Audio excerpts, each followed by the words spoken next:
Welcome everyone. So we'll give folks about another minute or so to join. I know we have a couple people who are still connecting to their audio, but welcome to our session today. Thank you for carving in some time at the end of your Monday. I know Mondays are sometimes tough for some of us to start our week, so really appreciate you making some time to join our session today. I'll just start with a quick intro, and then we'll give everyone about another minute or so to get settled in.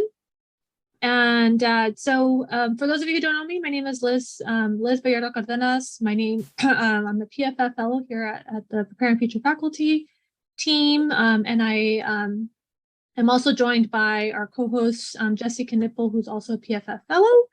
And our session today is focused on talking about how to design equitable rubrics. So I really appreciate you all making the time to join us today. And I think we have a pretty full group, so we'll go ahead and get started. So just to start our session today, I wanted to just first outline what we have planned for our session. So the goals for today are pretty simple. This is a foundational webinar where we just kind of learn about the very initial basics on what rubrics are, and why do we use them and how are they useful. We'll also cover some basic types of rubrics. And really the focus of today is to think about ways to design rubrics that are equitable.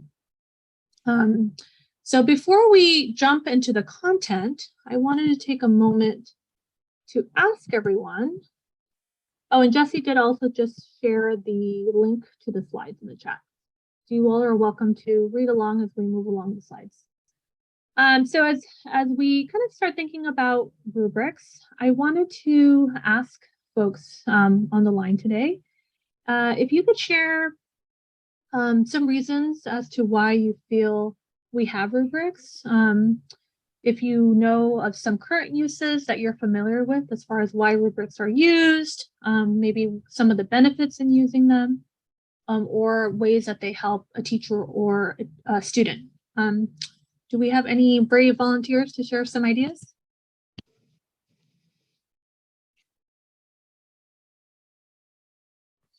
Yeah, I can, if you want, I can share. Of course. So first of all, I think the main benefit of using rubrics is to, first of all, my name is Itamar Shapta. I'm from CSAT at CGU, okay, the Center for Information Systems and Technology. And I'm an adjunct professor, okay? I'm not a permanent faculty member.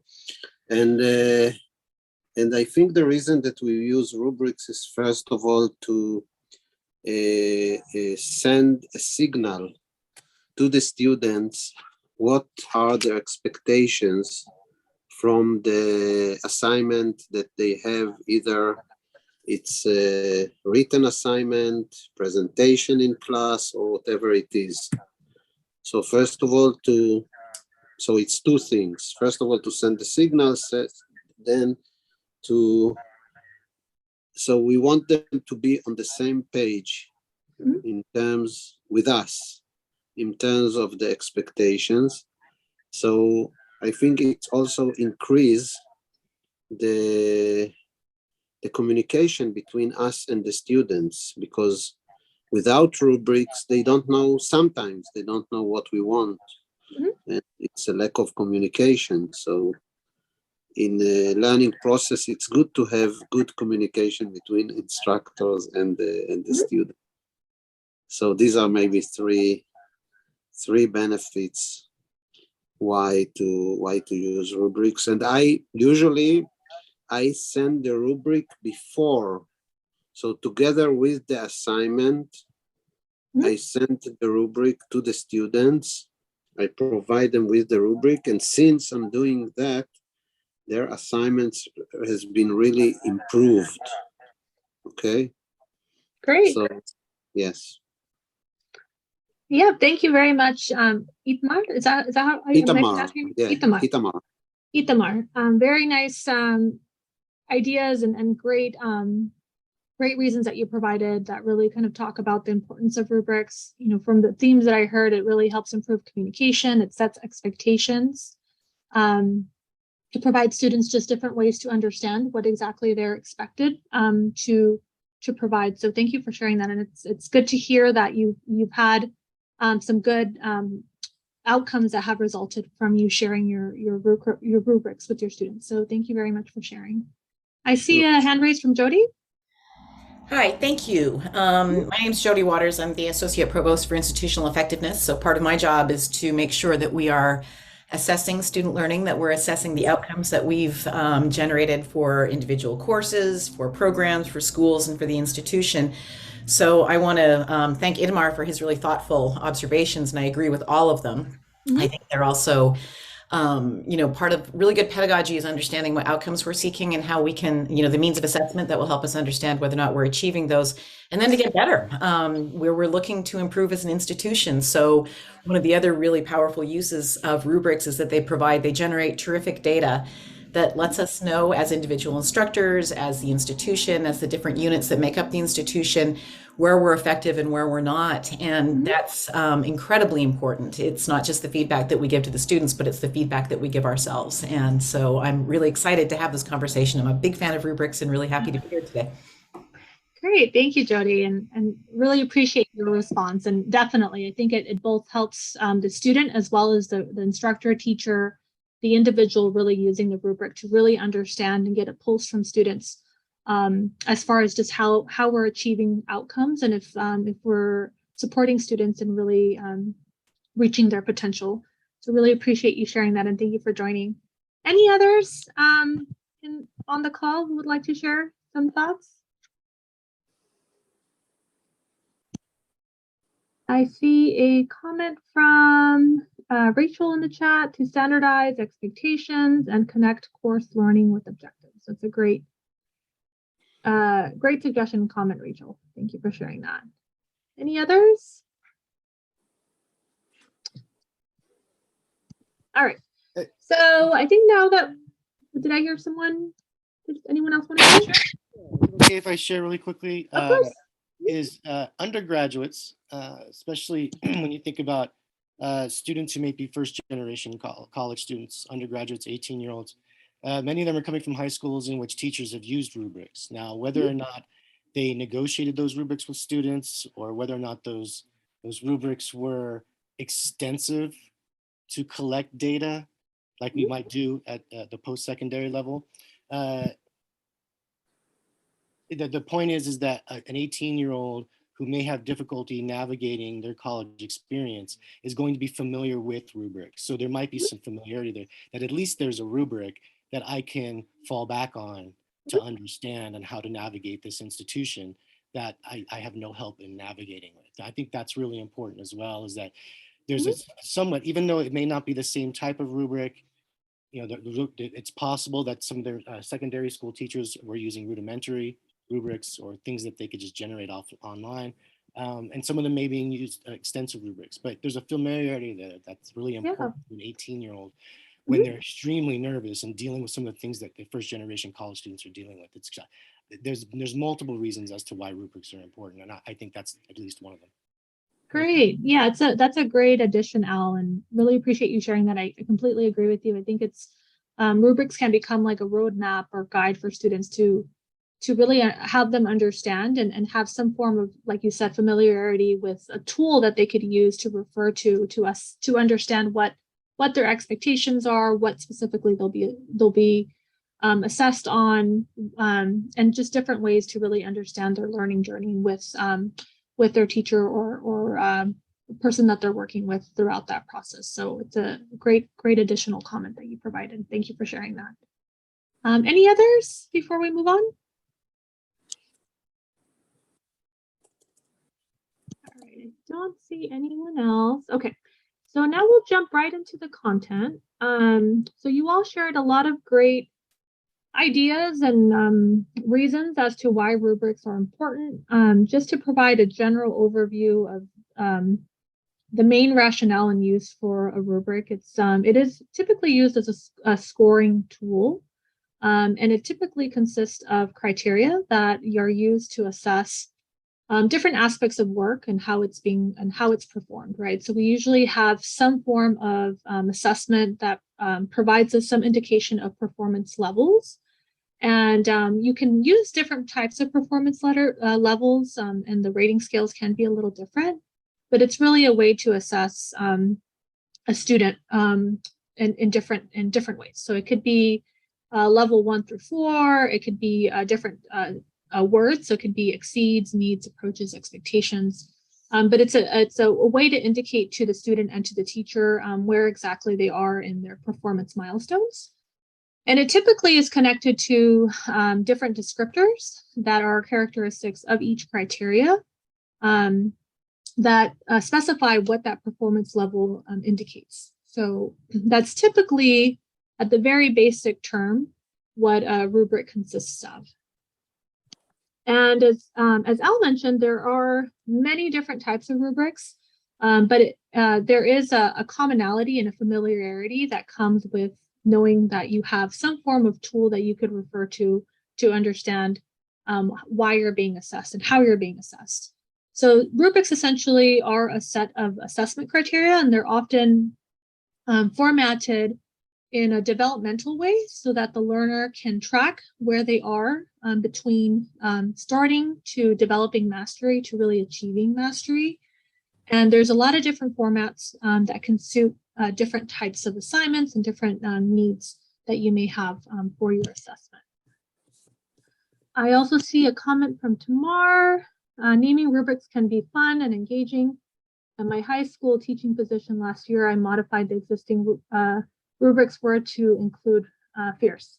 Oh, that's great, Tamar. That's fun. Yeah, you can definitely make them fun and engaging. So really, yeah, love that comment. All right, so now that we know what rubrics can look like, and these are different types that either are very historical and others that are probably more used today. We can talk a little bit about also the functions. So you all, in kind of asking that big question, you identified a lot of different reasons why they're important for both the teacher and the student.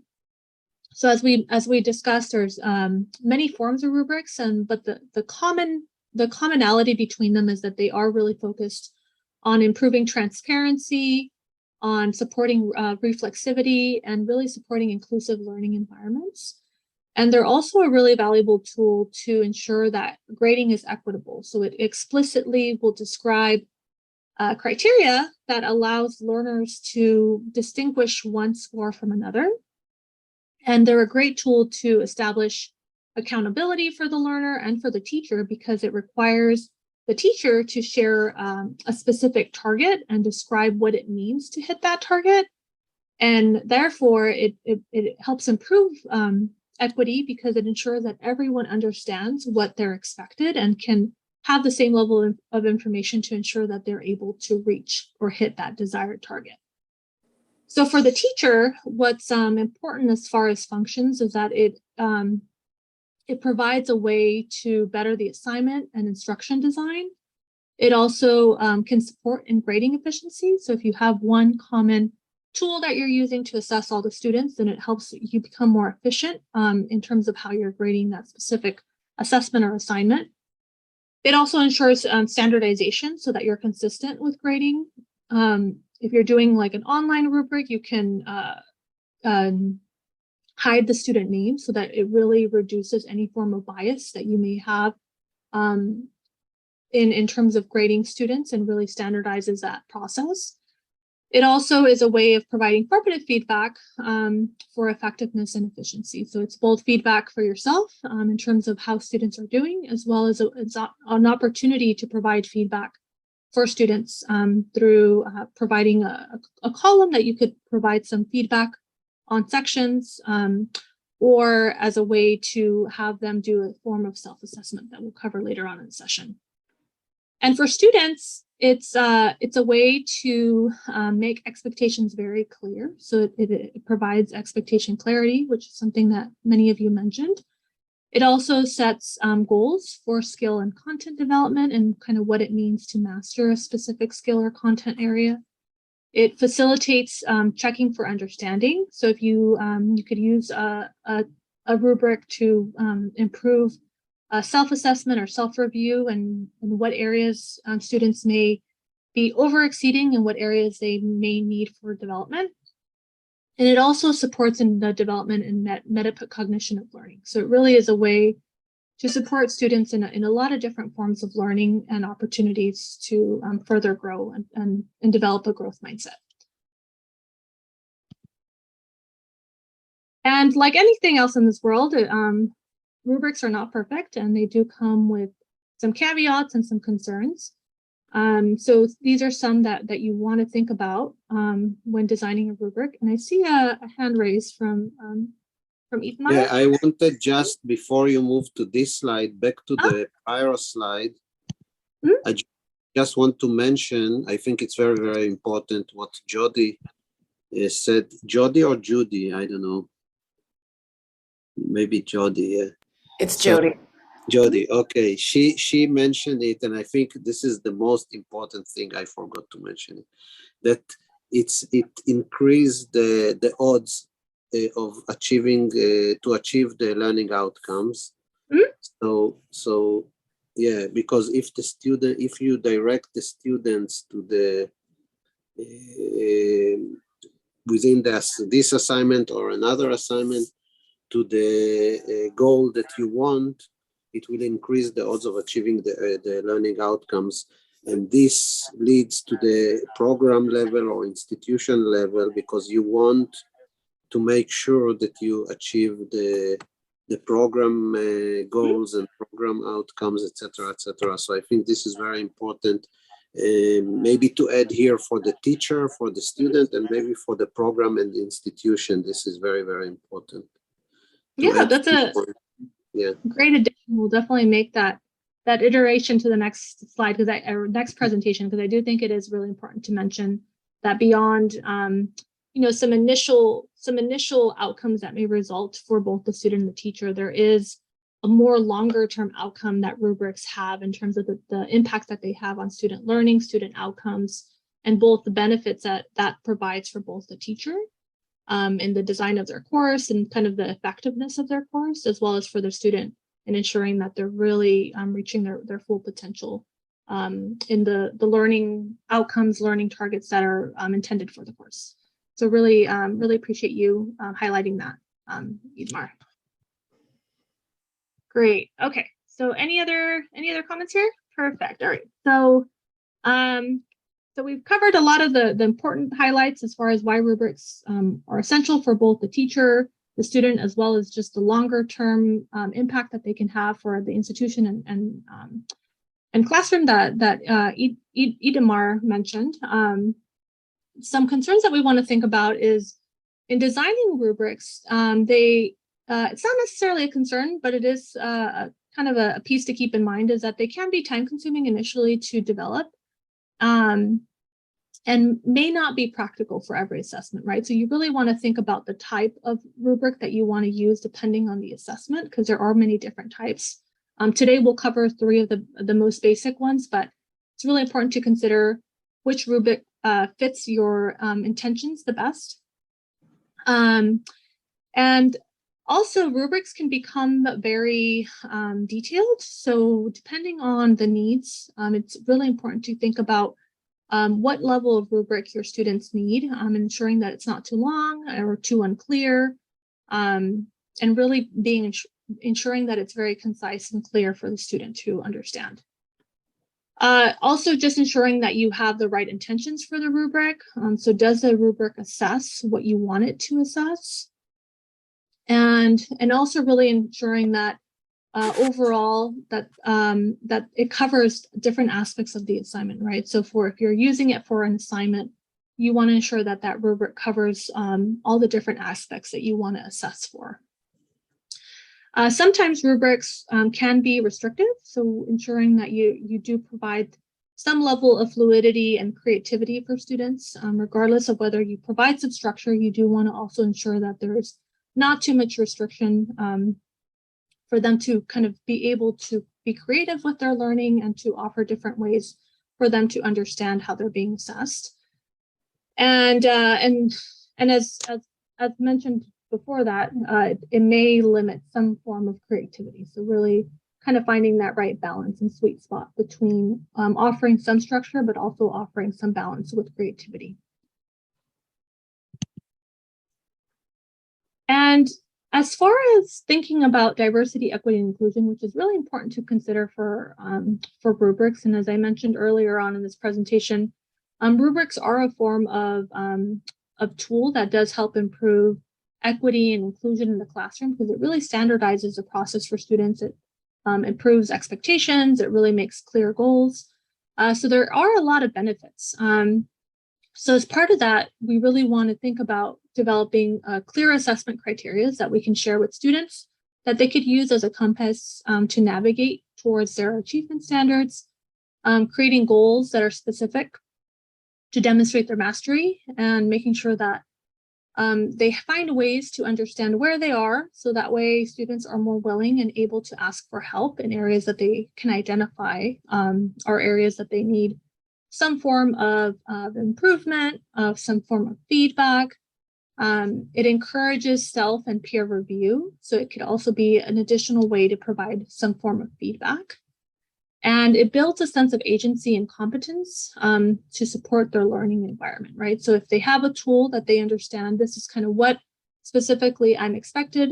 This is kind of my tool to understand how I'm being assessed, and it supports in that learning engagement. As was mentioned I believe by Sergio or someone else on our call today, that was a really good note to keep in mind. It also establishes a developmental process to support students in adopting learning. And as I mentioned earlier, and really importantly, it really supports in growth mindset because it allows students to understand where they are in their development and where they can they can challenge themselves to think beyond where they currently are and find ways to be able to reach the next level. So it is a form of supporting in growth mindset and really finding ways to engage students in a positive, challenging environment. So now that we've kind of talked about some of the important reasons as to why rubrics exist and kind of some of the rationale as to why they're used, I wanted to do a quick activity with you all. And this activity is to think about the assignment prompt below and to think about how you would use this to create a rubric to provide clarity for this assignment. So I will provide a caveat that this assignment prompt does have some challenges and is not perfect. And one of the reasons why we want to do this as an initial activity. So as part of this assignment, as part of this activity, if someone could read, do we have a volunteer to read the assignment prompt?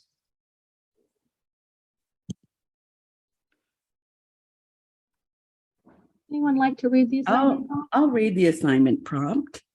Great. The purpose of this assignment is to explore topics in blank that you find particularly interesting. Specifically, you will want to write a 10 to 15 page paper that synthesizes topics related to at least 2 separate weeks from this course. Your paper should have a developed position supported with evidence from a variety of sources. This assignment will also give you an opportunity to read and interpret primary source material related to topics that interest you. Thank you, Larice. So some of you may be wondering, there might be some missing elements here. There might be some aspects that you agree and disagree with in terms of how this prompt is written. But your goal here is to think about what type of rubric would you use? And we're actually going to come back to this. So there is some areas of improvement that we need for this prompt. But if you could start thinking about what type of rubric would you use? How would you start this process of creating a rubric for this assignment?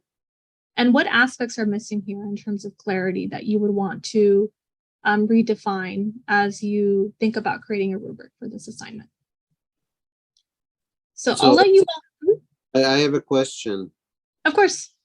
Yeah, so when you say what type of rubric you will use, I mean, what do you mean? I know that there is the type that you use categories, and then like the level of the arguments, the clarity of the paper or whatever.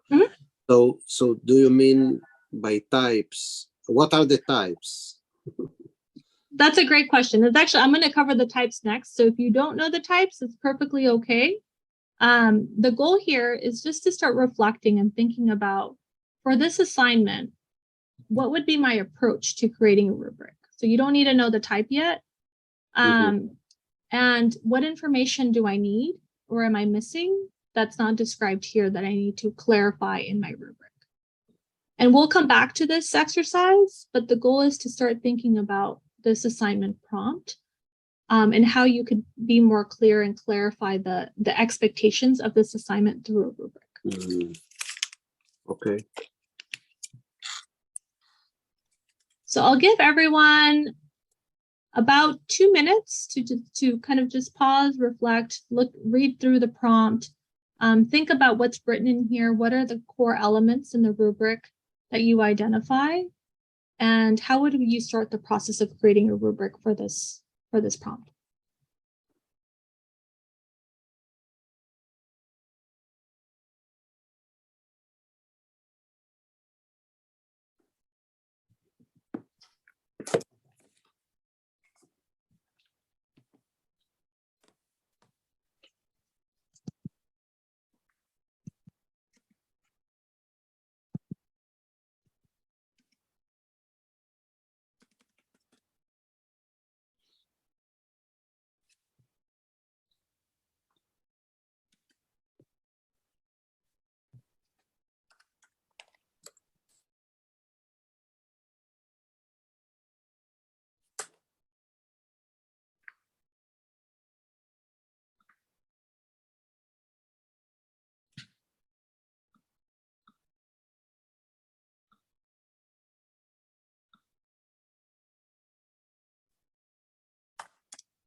All right, we're almost at 2 minutes. So as I mentioned, we will come back to this. And if you're struggling, it's perfectly okay. As I mentioned earlier on, this prompt is not perfect. It definitely has some weaknesses as far as how it's written and how it's developed. As you can see here, there's some aspects here that are not clear and specific that demonstrate skill mastery and content. There's also just a little bit of a lack of understanding on what the teacher is actually assessing for. Beyond understanding that it's a position for a general paper, we don't really clearly understand how students are being assessed and whether they're beyond representing kind of content from class. We do get some aspects, so we see here that there's a couple elements, such as the need that they're going to be assessed for asserting a position, such as a thesis statement, that they have to cover at least 2 different topic areas, and that there needs to be some form of evidence. but there's not a clear indication of how many, what type of sources. So really there is some lack of information here that can really be clarified by using a rubric, such as really understanding how they've demonstrated their ability to summarize and synthesize their readings, to identify their selection of the readings that they would like to use for peer review and different types of sources. Does the student utilize different proper ways to cite their information? Is their thesis statement clear and focused, and how that will be assessed? Their argument structure. So there's some aspects here that would really help a student with clarity if we actually use the rubric correctly. So we'll think about this and just keep this in your back pocket, because we will, once we kind of go through rubrics, we'll look back at this prompt and think about what you would do differently to better describe and be more clear on how this assignment will be assessed. All right, so now that we've kind of given this some thought, I wanted to jump into providing a couple different example types. And the three that I'll cover today are holistic, analytic, and single point rubrics. So in the next few slides, we'll talk about these as common formats that are used, and how you could use these types of rubrics for both supporting yourself as an instructor, teacher, or individual who would like to use rubrics in your practice, and also for students and how they could be best used by students. So we'll start with the holistic rubric. And if any of you are familiar with these types of rubrics, we here at PFF love the example of breakfast in bed as an example of developing a rubric. So I love breakfast in bed, and I'm wondering if anyone else loves breakfast in bed, but I don't get it too often, but when I do get breakfast in bed, it's quite a luxury. So imagine that you are getting a breakfast in bed experience, and you're asked to develop a rubric to rate your experience.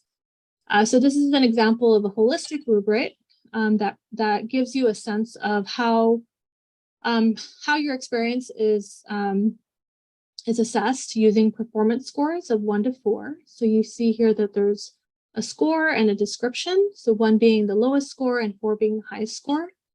And each performance score has a description with a set of criteria. So it's a pretty simple rubric.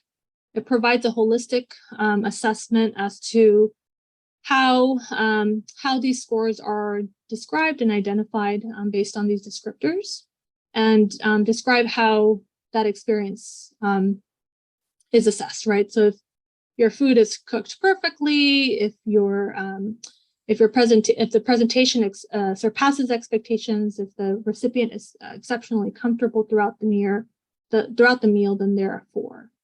And as you can see, there's a description for each one beyond that. So this is a type of holistic rubric, with kind of providing a silly example. And I see a comment from Tamar. So I think the only thing I'd change about the breakfast in bed rubric would be to use the word perfectly, as my experiences teaching both high school level and PFF have shown me perfect is a complicated term, but the rest is fun. Great comment, Tamar. I completely agree with you. Perfectly is not a great word to use. So again, these are always good to consider in terms of the terms and words that you use to provide the best clarity for your students and understanding them. Yes, and Tamara and Sejul also commented on Portland. So great changes here in terms of this rubric. All right, so this is just an example of just kind of the type of holistic rubric. Great comments as far as just how we could improve our lingo and PFF lingo. Good job, Tamar. So this is one example, right? So we can kind of think about this now in the next holistic rubric, which is a form of rubric to assess for presentation speaking. And here you'll see the performance scores are a little different. So here the performance scores are above average, competent, developing, and needs improvement. And each performance score has a set of description criteria. And you'll see here, and these are noted in red, that the criteria for the most part refer, because it's a presentation rubric, they're looking for criteria for voice and speech, for voice energy, eye contact, speaking posture, and they're highlighted in red. So you'll see kind of the distinctions between the different levels. And then these also demonstrate different ability areas. So that, as you can see, depending on the descriptor, there's different abilities that support the ability of the other. So in terms of this holistic rubric, it works for the most part. We definitely want to look at these key terms and the words in red and ensure that it's the most clear word that a student will be able to understand what that means and to be able to use as an assessment tool. But this is another example.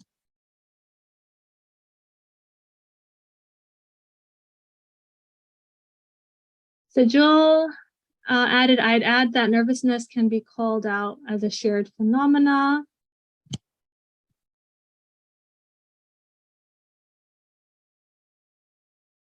And Tamar mentioned that it's awesome.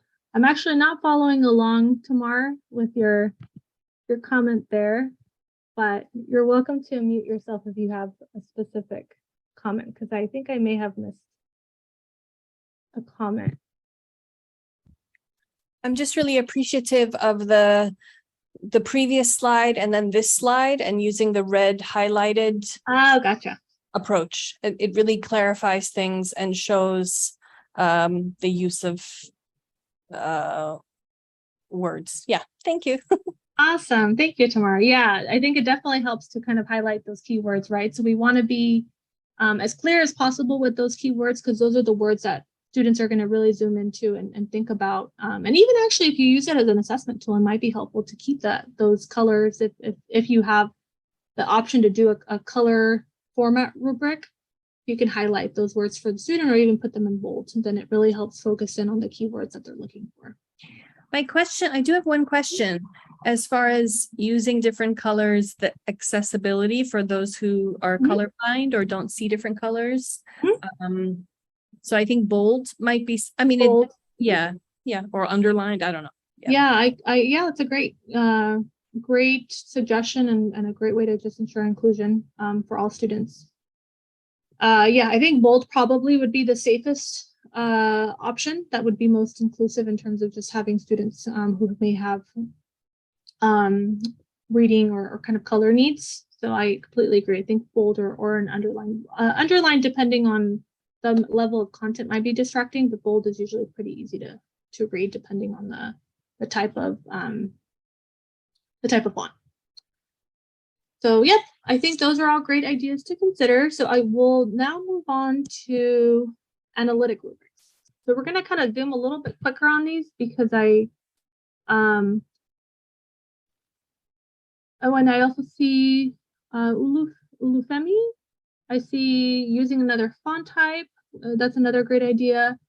Or bold or marker larger font size to increase legibility. Well, great ideas from everyone. All right. So thank you all for your comments. Now we're going to jump into analytic rubrics. So analytic rubrics are pretty similar, and we're going to follow the same example of a breakfast in bed. The only main difference between them is that each criteria that you're using is really focused on a skill set that can be assessed separately. So in this example, we're looking at the quality of food as the first category. So that's your first kind of skill set criteria. The next one is focused around presentation, and the last one is focused on comfort. So these are the three key areas that you're assessing for.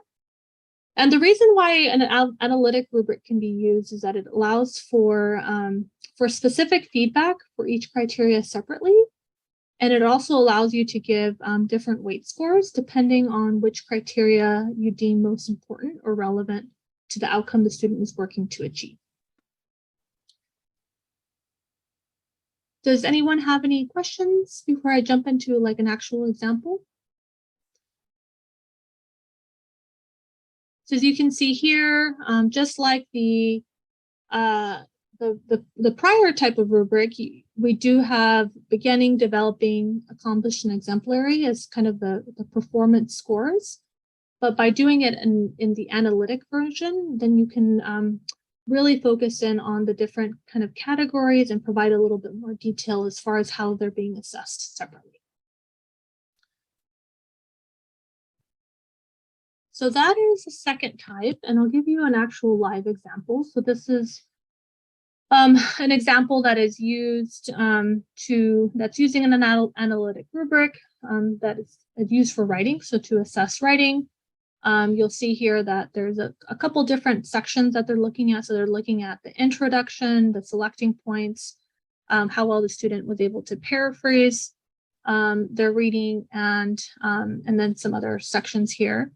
You'll see here that the writing style is not included. So if it is an important part of the discipline, so if you need to use like APA style or psychology style, you may want to also assess the formatting of the paper separately from the content of the paper itself. But for this rubric, it wasn't necessary. So they really focused in on the actual content and structure of the paper. And you'll see here, the other piece that's sometimes challenging with these is you'll see here the still developing is a 0 to 4, emerging is 5 to 7, competent is 8 to 9. So sometimes these can become a little obscure because you can't really nail down one point from the other. So you might not need to do these intervals. You could just do one full point if it makes sense, depending on the level of detail that you're needing to assess. You don't have to follow an interval number for each one. Does anyone have any questions for the analytic rubric?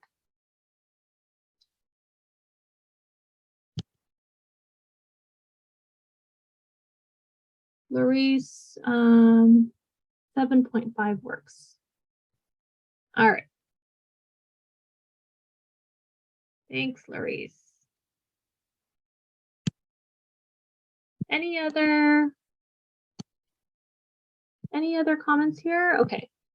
Do I see any questions or comments about the analytic survey or rubric? I'm sorry.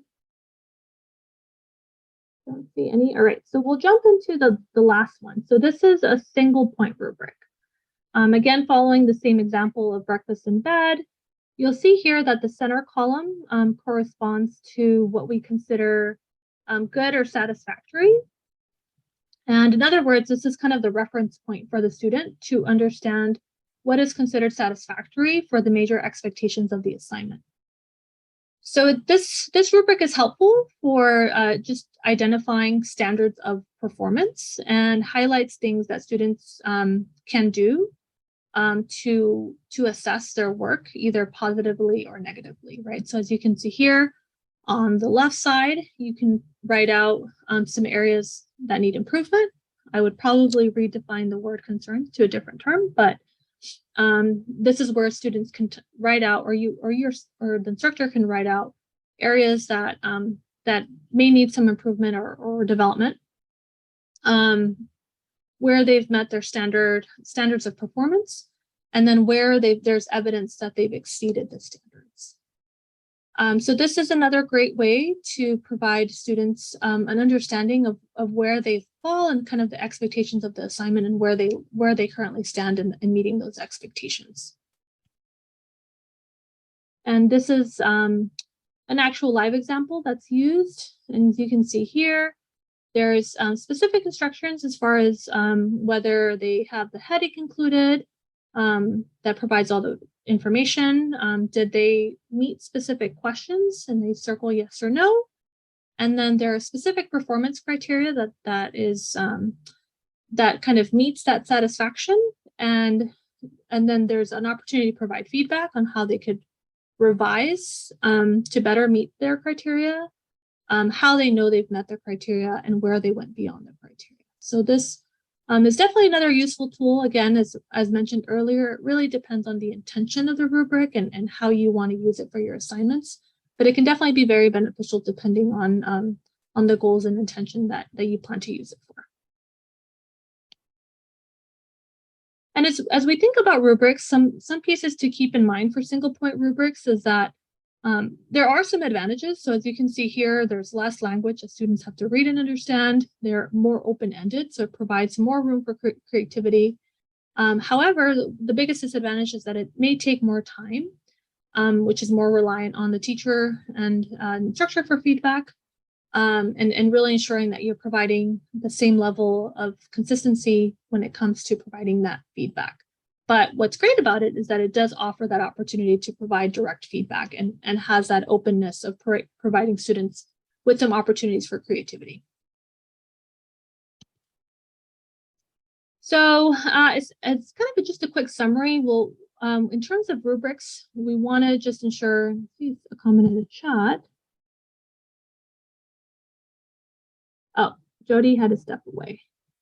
All right.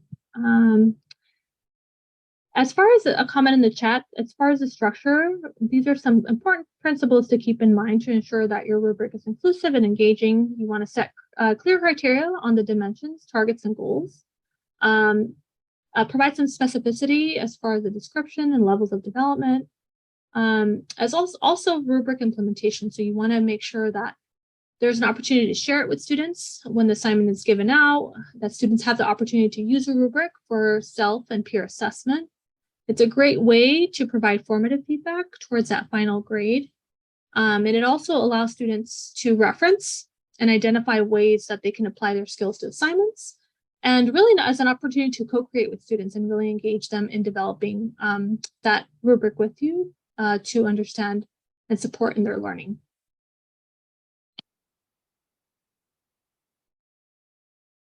So having understood the structure and some functions of rubrics, what are some ways that you feel you could improve or change that rubric that we first talked about during that initial activity? So at the start of the session, I had mentioned we had this, let me do it on the next slide. We had this assignment prompt question that we all kind of worked on and reflected on. And as I mentioned, it's not perfect and it definitely needs some clarity with the help of a rubric. So does anyone have any thoughts, now that we've talked about rubric design and opportunities to provide more clarity for students? What are some ways that you can improve or change the rubric that you may have already thought about in the initial part of this activity? And if you have any ideas, what type of rubric would you use for this assignment prompt? So I will let anyone respond, and I see Al is raising his hand. I guess, excuse me, I guess we're focused on the rubric. I mean, I would change the prompt, to be honest. I mean, the prompt is kind of confusing, but we're not doing that, right? We're not doing the prompt, but yes, I completely agree with you. The Just so prompt you know, needs a lot 10 of to work. 15 pages, that's a 5-page gap. That's like saying 5 to 10 pages. So I'd start there. And then, as a student, your automatic first question is, does that include references? That's not explained there. I would go with an analytic. Okay. Just because from my experience, both as teaching in a high school and at undergraduates and credential candidates and master's degree students, is that it needs to be blocked. Students need to have that, at least the students that I've served, the population I've served. And so that is helpful to try to break down this prompt and give them, because from my experience, students will read the prompt once and they'll go to the rubric and they'll use the rubric. I'm like, how many times I've actually asked students, how many times have you read that prompt? And like, I read it once and then I just went right to the rubric. Or if I create a check, sometimes a checklist becomes very important for me as well. So I probably would also not only have a rubric, but I would have a checklist. Oh, that's great. Yeah, that's a great idea. Students just don't go back and read them. It's like, like how many of them actually read the syllabus, So yeah, so I'd go with an analytic just to break it down and then do like a 4, 3, 2, 1. Not based on point total, but based on what you consider advanced, proficient, basic, and need some work, stuff like that. Yeah, thank you, Al. Those are great. It's a great approach. And I really appreciate that checklist option as well. I think that's a really nice way to also just kind of break down the expectations and have them be able to check off whether they've met those expectations. Thank you. Thanks for sharing that. Any others like to take a stab at this?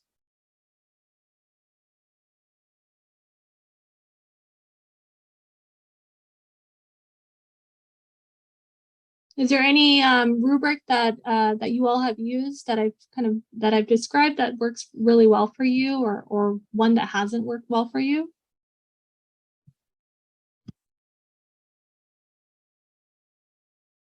I see agreement from Ulufemi, who agrees that checklists help students move forward. The synthesis of topics, what does that look like? Define how we know we've reached mastery. That's a great comment, Rachel, and I think it's one of the areas of improvement that needs to happen for this prompt, that there is really no clear explanation as to what that means. So we would have to better describe that both in the prompt as well as in the rubric.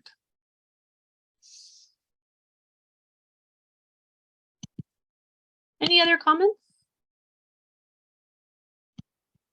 All right, we have a couple more minutes to wrap up. So I'll let you all continue to think about this, and hopefully this was helpful to provide just a quick overview on the different types of rubrics and how these can be used to really guide students and create transparency and clearness in setting expectations and common learning goals for students together with the instructors. So I hope this was helpful for you. I just wanted to leave you all with some closing thoughts as far as how to enhance rubric effectiveness. So the first kind of pointer is to co-create rubrics with students. So if you have the opportunity to co-create with students with rubrics, it really helps improve a lot of different aspects. It improves awareness of expectations. It helps students have a better understanding of how they're being assessed. And it does require some class time to develop, but definitely has a whole lot of benefits. The use of class time to discuss assignment and rubrics can allow students to really contextualize the criteria and expectations that they can co-create with you and co-expect with you. Also providing students with examples. So depending on the assignment, if there's a way to provide examples of what a specific grade level looks like, or a specific a milestone level looks like, that also provides a lot of clarity when using rubrics. As Al mentioned, using checklists is also another great idea. So pairing your rubric with some form of checklist. And really one of the big benefits of rubrics is also using them as a self-assessment tool. So it could be used as formative feedback to build self-reflection for students. You can use text box options where students can write comments on areas that they've reached and other areas that they're still developing. So they can definitely be used for a lot of different opportunities to encourage learning and to support in their growth mindset. All right, so that is, I think, my last slide for this presentation. So I hope you all took away some new information and enjoyed the session. Did want to just remind folks that if you have questions or want to talk about rubrics a little bit more with us, you're welcome to make an appointment at PFF. So there is, if you go to our website, there is a bookings option to book an appointment with a fellow. And before we all hop off, I did want to launch a quick poll for everyone to share some feedback as far as how you felt the session went. Actually, we don't have a poll created.